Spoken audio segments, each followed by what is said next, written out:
A church full of grace. The News Church.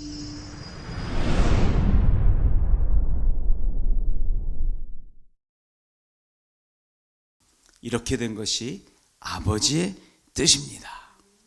자, 우리 오늘 추수감사 주일 예배로 지금 드리고 있는데, 해마다 다가오는 돌아오는 추수감사 주일을 우리가 항상 하는 게 있죠.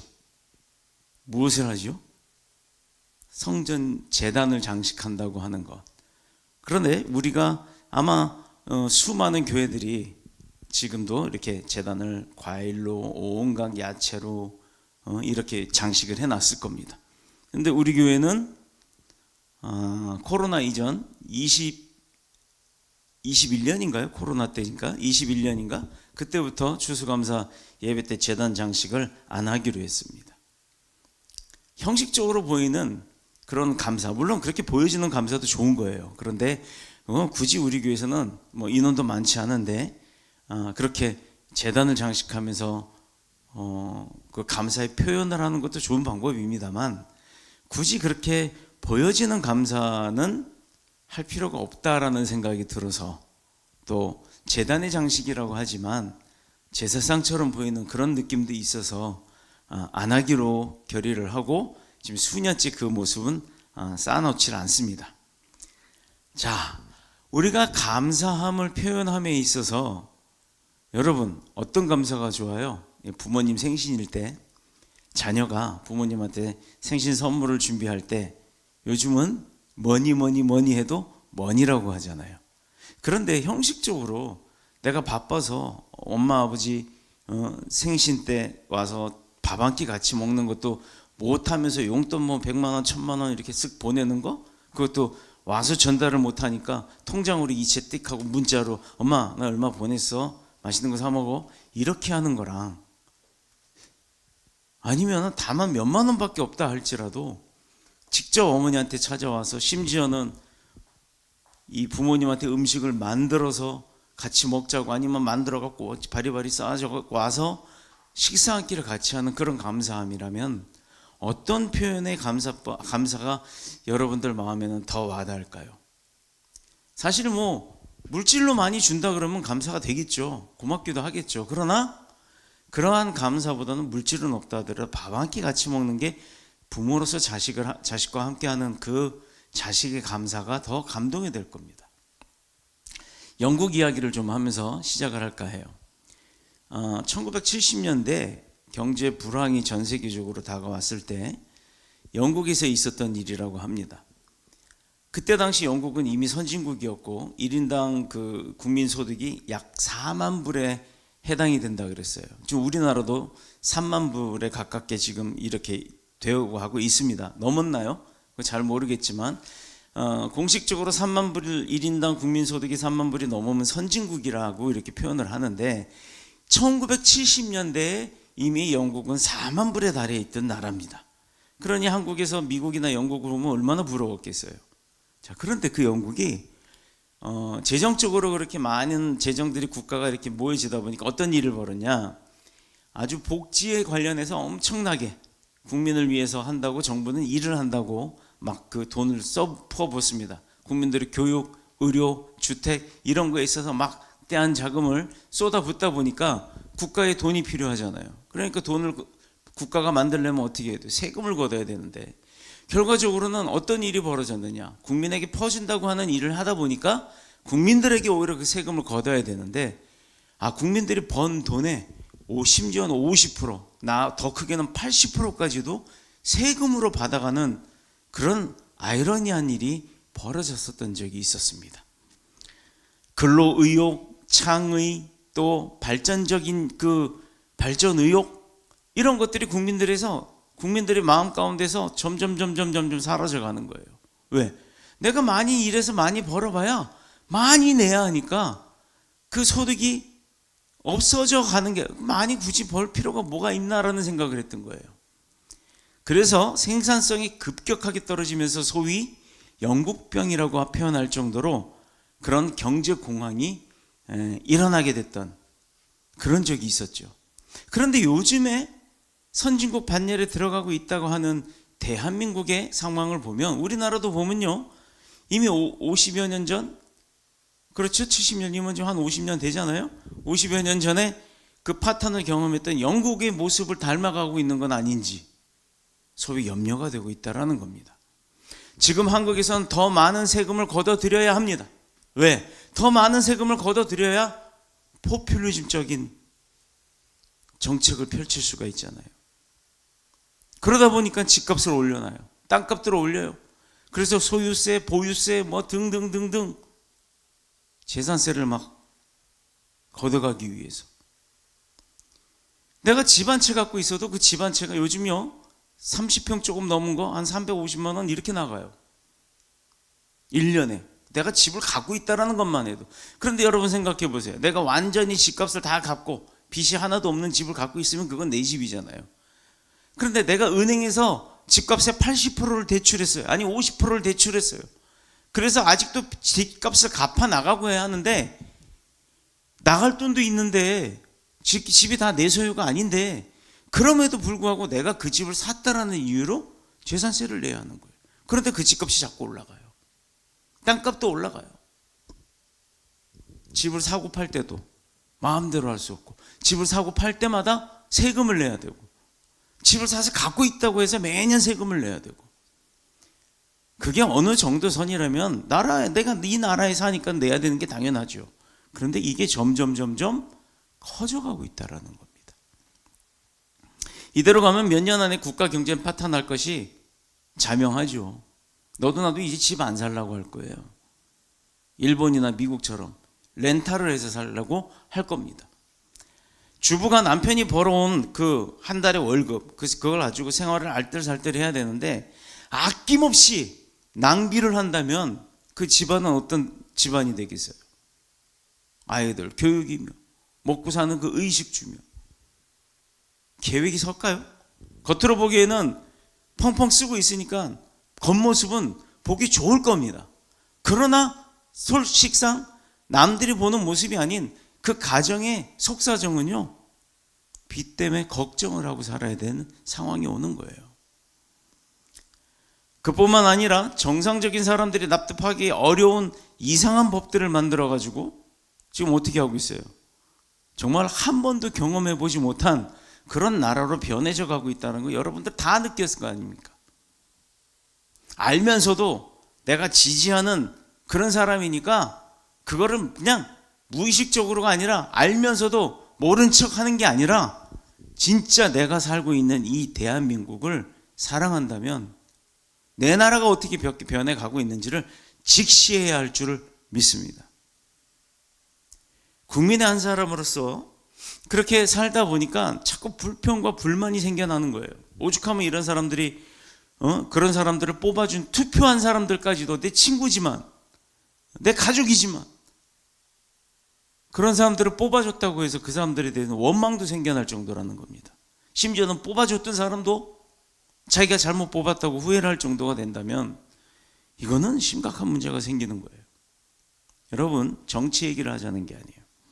이렇게 우리가 지금 직시하고 당면에 있는 우리 삶 가운데 감사해야 하는데 감사할 수 있는 그런 여건들이 자꾸 없어지다 보니까 감사는커녕 불만과 불평만 늘어나고 있다는 겁니다. 자, 그런데 오늘 본문을 보면요, 되게 짧은 한 구절이지만 이 한 구절 가운데 우리가 볼 수가 있는 게 있죠. 예수님께서 성령으로 기뻐하였다 그래요. 예수님이 하나님의 아들인데 성령으로 기뻐하였대요. 자, 하나님의 아들이신 예수님조차도 성령 충만하지 아니하면 기뻐할 수가 없다는 게 보여지는 것이죠.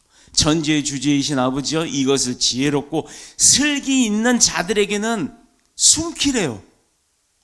어린아이들에게는 나타냈다는 것, 그것을 감사합니다라고 해요. 그래요, 이렇게 되는 것, 지혜롭고 슬기로운 자들에게는 감추시고 약간 어리버리한 어린아이겠죠? 잘 모르는 어린아이들에게는 드러내고 있는 것, 이게 하나님의 뜻이라고 이야기를 하는데, 이게 그럼 과연 뭘까? 무엇이기에 이것을 이렇게 감사하고 있을까?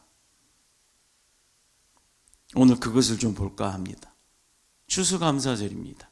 늘 말씀드리는 것은 우리의 삶에서 감사가 사라져가는 이런 현실 속에서 예수님은 그럼 과연 무엇을 감사하고 있는 것인가 궁금하죠? 이 내용만 딱 보면 대체 뭐 때문에 감사하는 거지? 뭐를 숨기고 뭐를 드러냈길래 이렇게 감사하시는가? 먼저 누가복음의 경우에는요, 예수님께서 70인의 그 제자들을 파송을 했죠. 그 파송한 후에 그들이 돌아옵니다.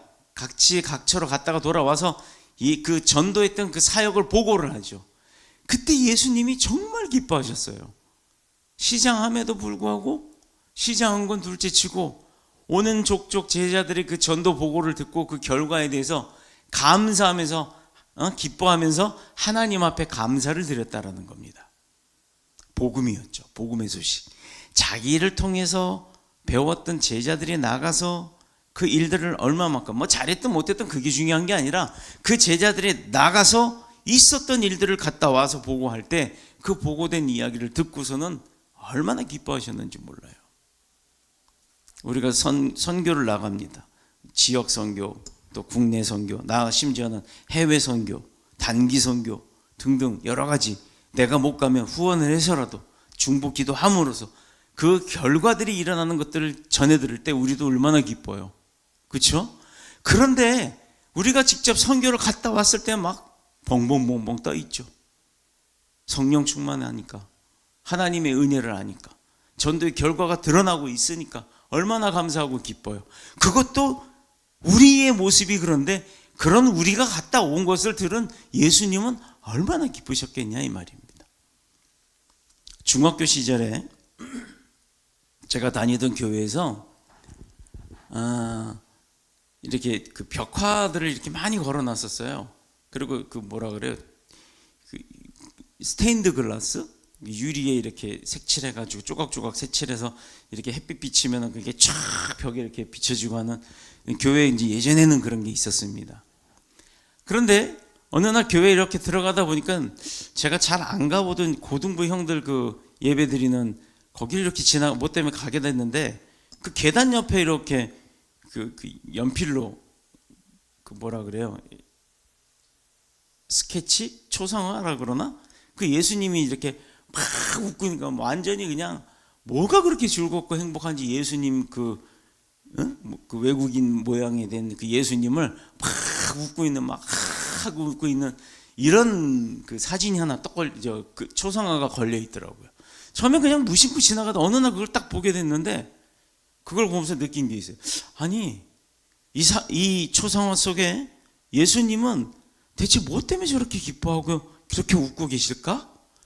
한참을 그걸 보고 있었습니다. 대체 왜 그렇게 웃을 만한 일이 뭐가 있었길래 저렇게 기쁘게 웃고 계실까라는 생각을 한 적이 있었어요.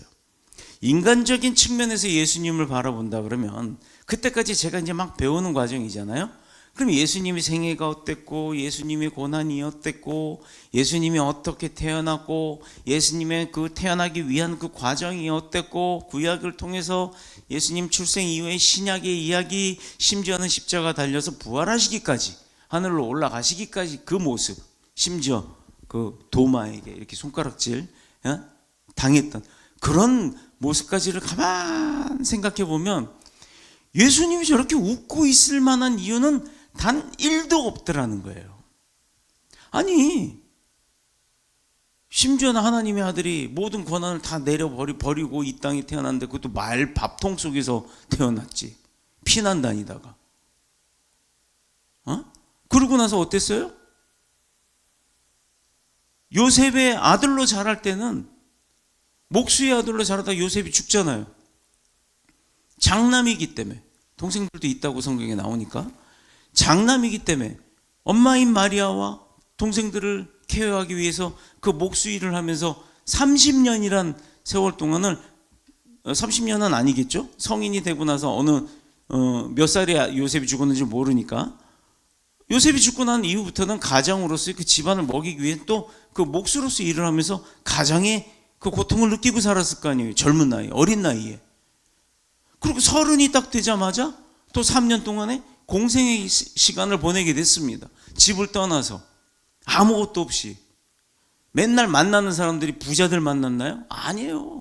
거지, 귀머거리, 소경, 나병 환자, 장녀, 그냥 세상에서 손가락질 당하고 세상 사람들이 버린 그런 사람들만 만나면서 다녔다는 거예요. 응?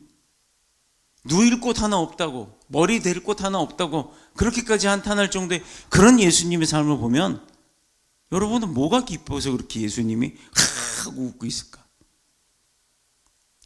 도통 아무리 생각을 해봐도 예수님은 그렇게 행복했던 적이 없었을 거다라고 생각이 들었어요. 자, 그런데 오늘 본문을 보니까 그게 생각이 난 거예요. 오늘 본문을 준비하는 과정 가운데 그 사진이 딱 떠오르는 거예요. 아, 이거였구나. 아버지의 뜻을 이뤄가는 제자들의 모습을 보니까 예수님은 그렇게 기쁠 수가 없었구나. 나 가진 것도 없고 내가 누리는 것 아무것도 없어도 복음, 성령 충만, 그것 충만한 제자들이 갖고 갔다 온 그 복음의 소식을 딱 들으니까 그렇게 기뻤구나. 그래서 그냥 팍 하고 이렇게 목젖이 보일 정도로 그렇게 웃고 계셨구나. 여러분, 이거 딱 깨닫는 순간에요, 우리가 해야 할 일이 뭔지 딱 나오잖아요. 답이. 참 재밌죠? 한국에서 살면서 한국 사람들 만날 때는 막 티격태격 층간소음 때문에 윗집 아랫집 막 칼부림하고 난리가 납니다. 자, 그런데 위에 집은 무슨 교회, 아랫집은 무슨 교회 다닌다고 치자고요. 윗집에서 쿵쾅쿵쾅 잠을 못 자. 뭐 열심히 내가 집중해서 일을 해야 되는데 위에서 쿵쾅쿵쾅 애들 셋이 막 뛰어다닌다. 그럼 막 요즘은 뭐 그런 것도 있다대. 천정에 붙여놓은 스피커 갖고 그게 막 뻥뻥뻥뻥 때리면 아랫집에서 윗집으로 오히려 그냥 윗집 바닥이 막 울린다고 하대요. 보복한다고. 그런 게 팔리는 세상입니다. 감사할 줄 모르니까. 그런데 그렇게 윗집 아랫집에 살면서 윗집 사람은 해외 나가서 선교하면서 은혜 받았다 그러고, 아랫집 사람은 또 다른 나라 가서 선교하면서 은혜 받았다 그래요. 아니, 바로 위아랫집을 서로 이해도 못하면서. 저는 청년 때 여우도 굴이 있고 공중에 새도 거처가 있을 때 인자는 머리 둘 곳이 없다라는 이 말씀을 딱 들었을 때 평생을 남을 위해서 사셨던 예수님의 그 생애가 너무 안타까워서 막 그 성경을 읽다 말고 펑펑 운 적이 있어요. 아니, 예수님 같은 분이 집 한 칸이 없다는 거. 아니, 집은 둘째치고 잠잘 방 한 칸도 없다는 거. 그러고 나서부터 제가 처음엔 성당 다녔잖아요. 성당을 군대 가고 난 이후부터 쪽방촌, 서울역 뒤에 그 쪽방촌을 그 무슨 사역은 아니었고 거기 할아버지들을 좀 도와주려고 그러고 지냈던 적이 기억이 납니다. 그런데요, 예수님이 불쌍해서 울었던 그 기억뿐만 아니라 예수님께서 우는 자들과 함께 있었다는 것도 또 기억이 났어요. 고통을 받고 있는 자들과 함께 아파하셨다는 것. 그래서 김보리라고 하는 자매, 이 청각장애인이 앞도 못 봐요. 그 시각장애인, 앞 못 보는 시각장애인인 그 자매가 만든 찬양이 있어요. 나 아파할 때에 주님도 아파하셨네 하는 이 찬양. 그 찬양을 부를 때 그렇게 큰 눈물이 나요. 알려지지는 않은 찬양입니다만, 내가 아파할 때 나보다도 더 아파하는 부모의 심정을 가진, 아니 부모보다도 더 큰 심정을 가진 예수님이 내가 울고 있을 때 함께 하셨다라는 그 은혜를 생각해 보니까, 그때는 몰랐지만 이 말씀을 준비하면서 얼마나 울었는지 몰라요. 그런데 정작 저는 감당 못할 거예요.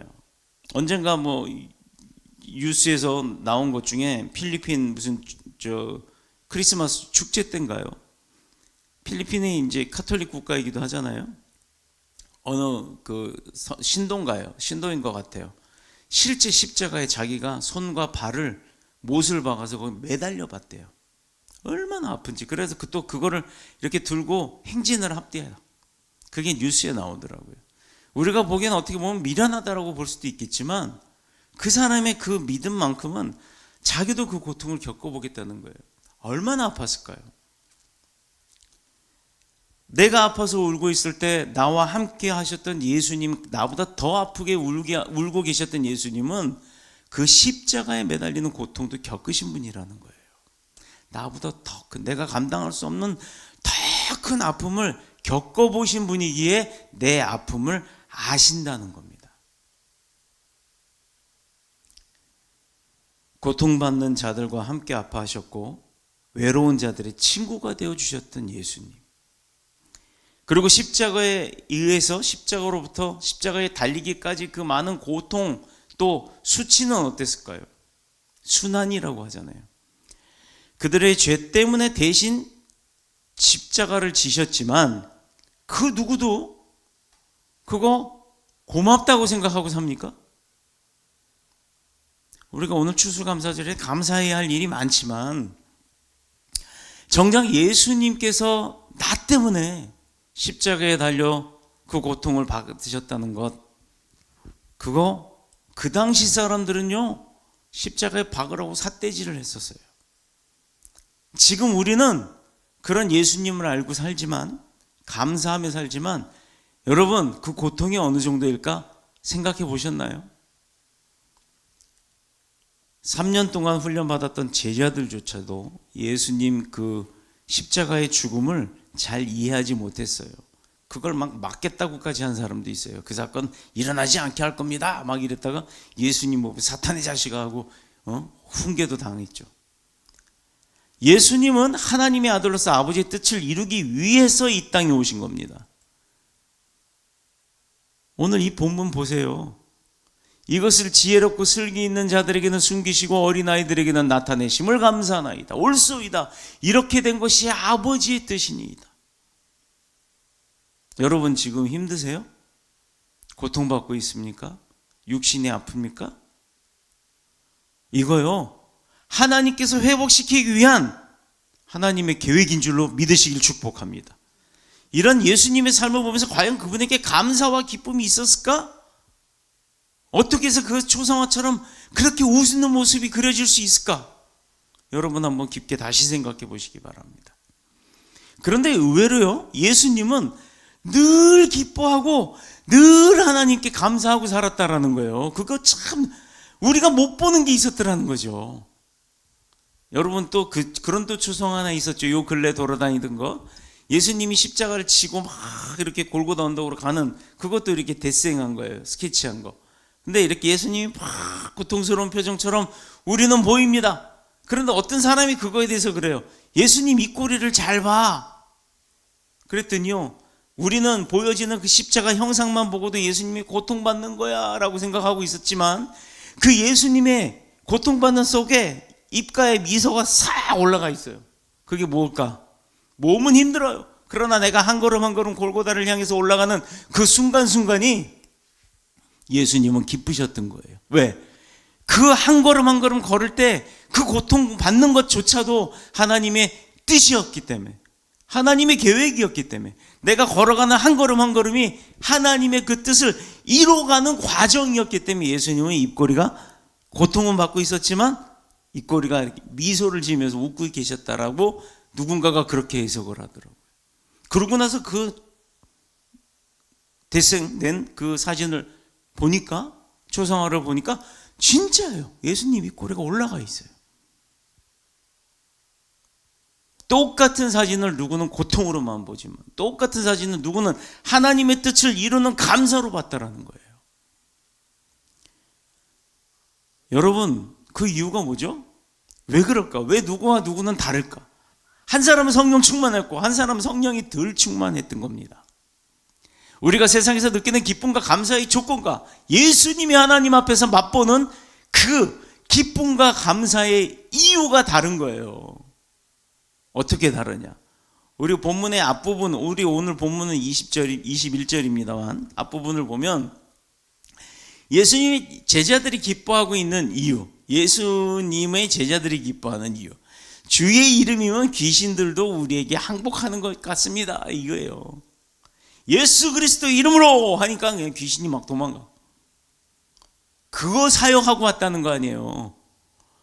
예수님이 가르쳐 주신 대로 예수 그리스도의 이름으로 했더니 귀신이 막 떠나가는 그 모습을 보고, 그 사역이 막 역사가 일어나는 것을 보고 그 제자들이 막 붕붕 뜨고 기쁨이 나고 이러니까, 예수님은 저기 계시지만 내가 있는 이곳에 예수 이름으로 선포하니까 예수님이 와 계시는 것과 똑같았다는 이 성령 충만함이 있었으니 그 제자들이 역사하며 막 일어나는 그 모습을 보고 얼마나 기뻤습니까? 그러자마자 사역 끝나자마자 막 득달같이 달려와서 예수님한테 주님, 나 가서 이렇게 해서 주님이 가르쳐 주신 대로 예수 그리스도 이름으로 했더니 이런 일이 벌어났어요. 막 일어났습니다. 이런 결과가 있었습니다.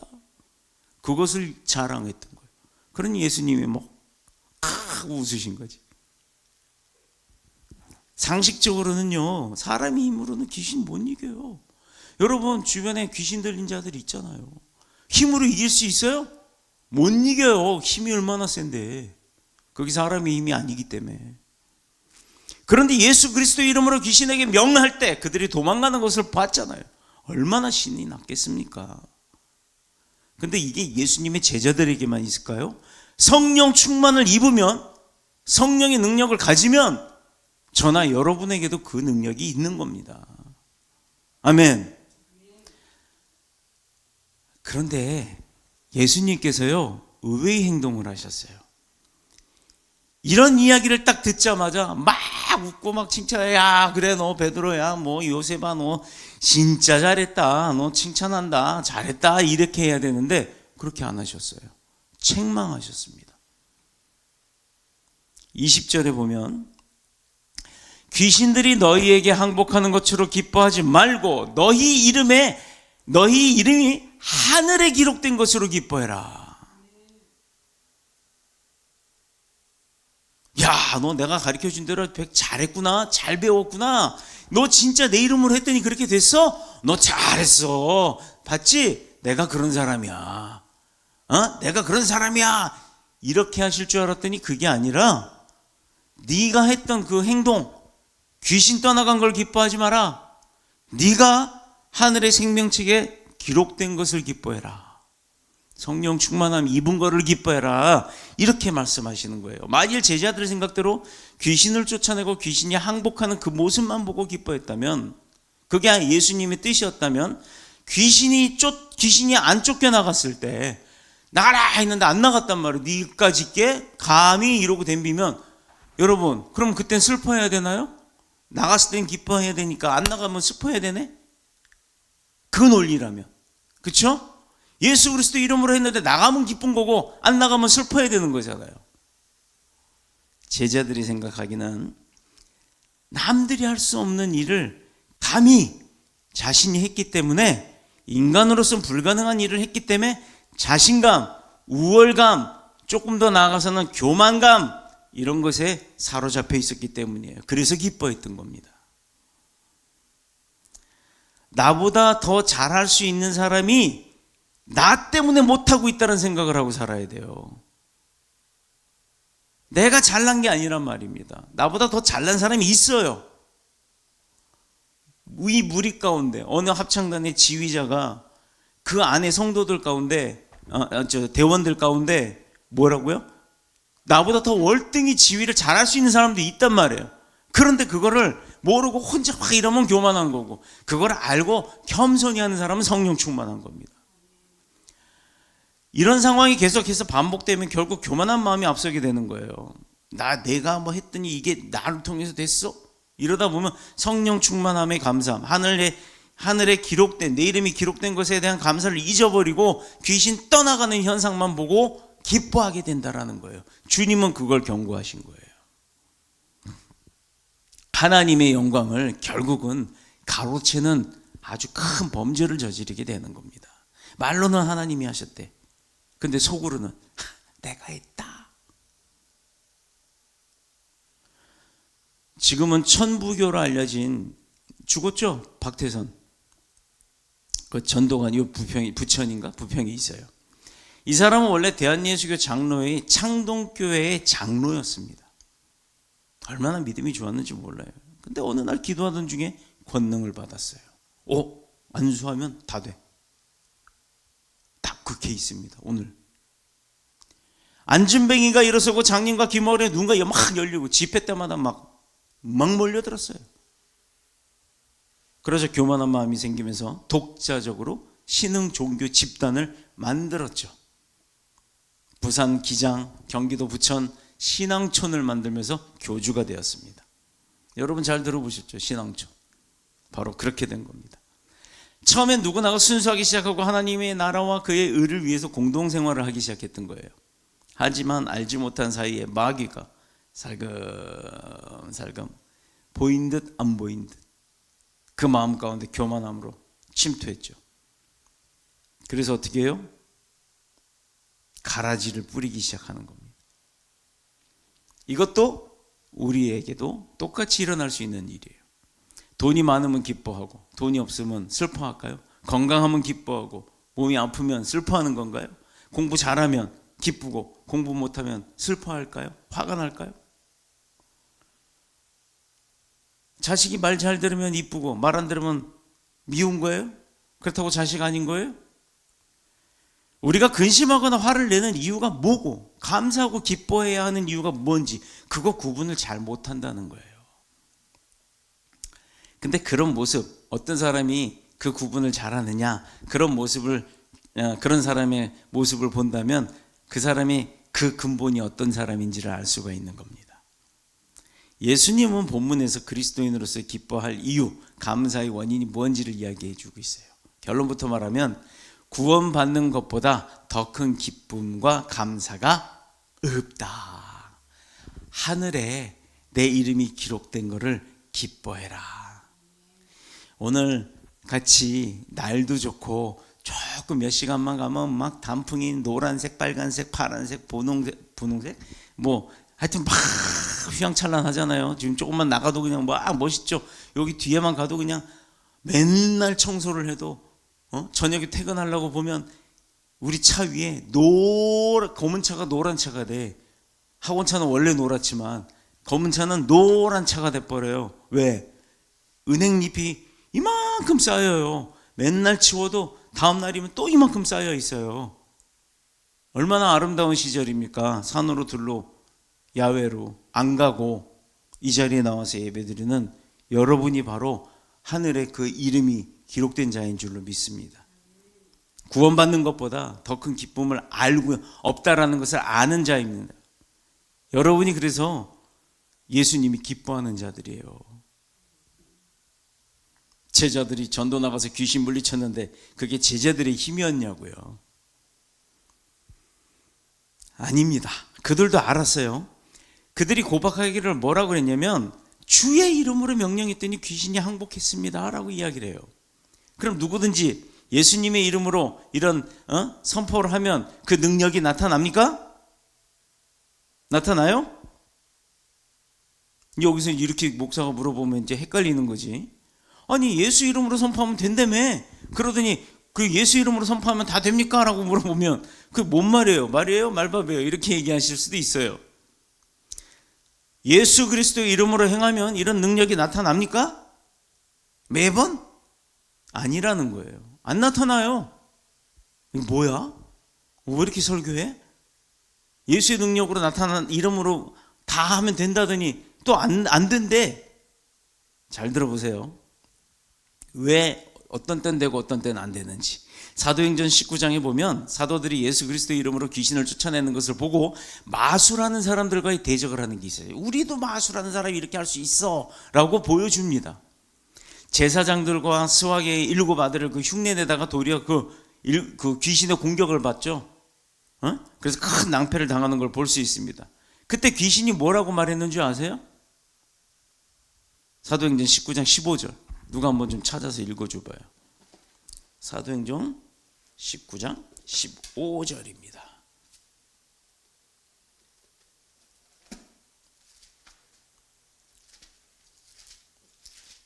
찾아놨었는데 이게 빠져버려갖고 19장 15절.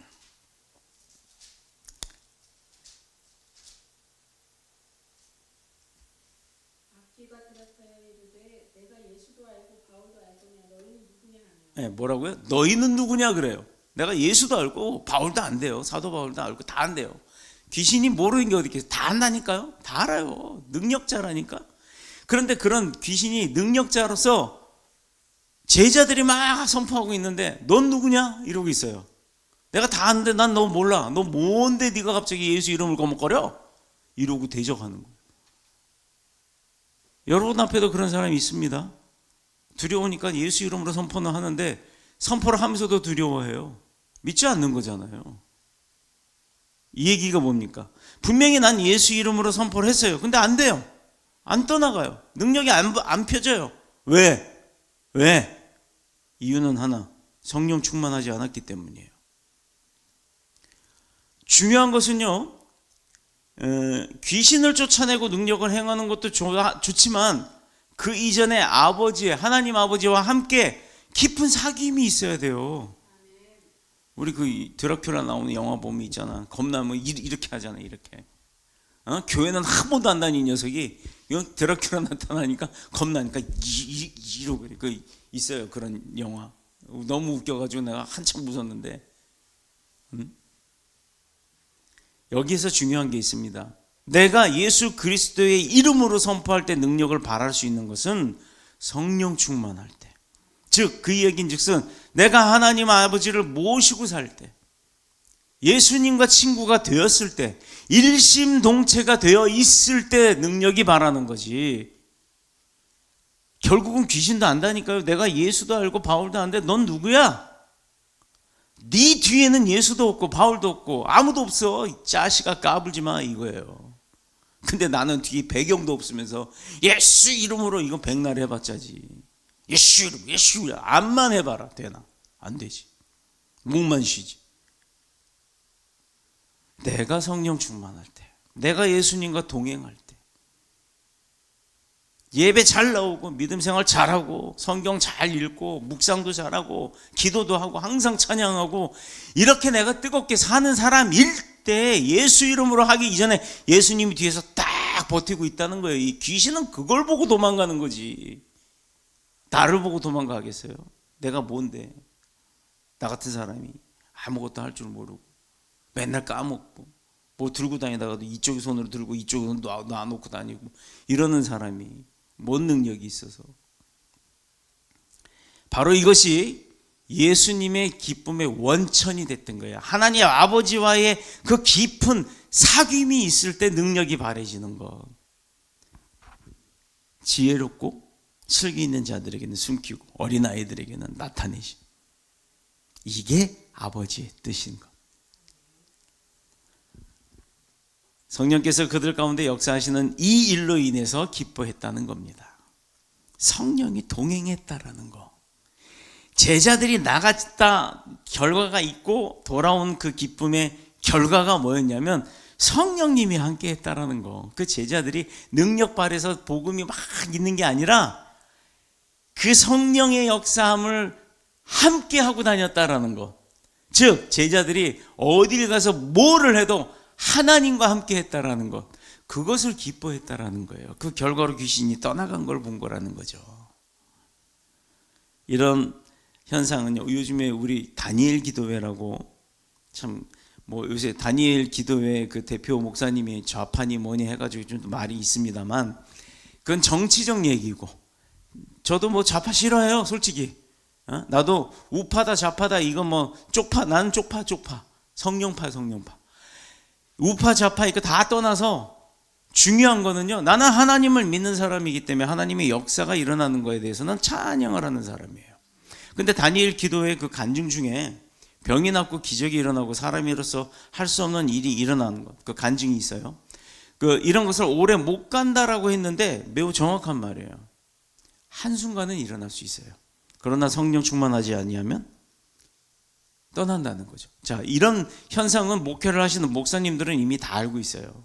겪어보고 본인들도 그걸 다 경험해 봤기 때문에. 그런데 평신도 입에서도 이런 간증이 나온다는 게 다니엘 기도회를 통해서 참 대단한 겁니다. 요즘 교회마다 다니엘 기도회 붐들이 일어나고 있어요.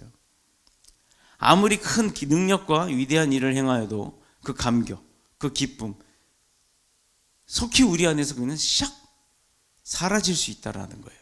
그러나 내 안에 예수님이 들어와 계시면, 성령 충만하면,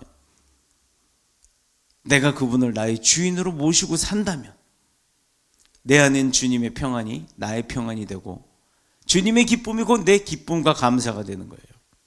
주님께서 하나님 앞에 감사했던 것, 그게 내 감사가 되는 겁니다. 그러니 세상에서의 흥망성쇠가 우리의 감정을 움직일 수 없는 신실한 믿음 속에 굳건한 심지가 굳은 그런 삶을 살 수가 있으니까 실수가 없겠죠. 내가 알지 못한 사이 내 자녀가 내 우상이 되기 때문에 하나님이 슬퍼하실 수도 있다는 거예요. 여러분, 하나님의 마음을 요만큼이라도 우리가 이해하려고 노력하는 믿음의 백성이 됩시다.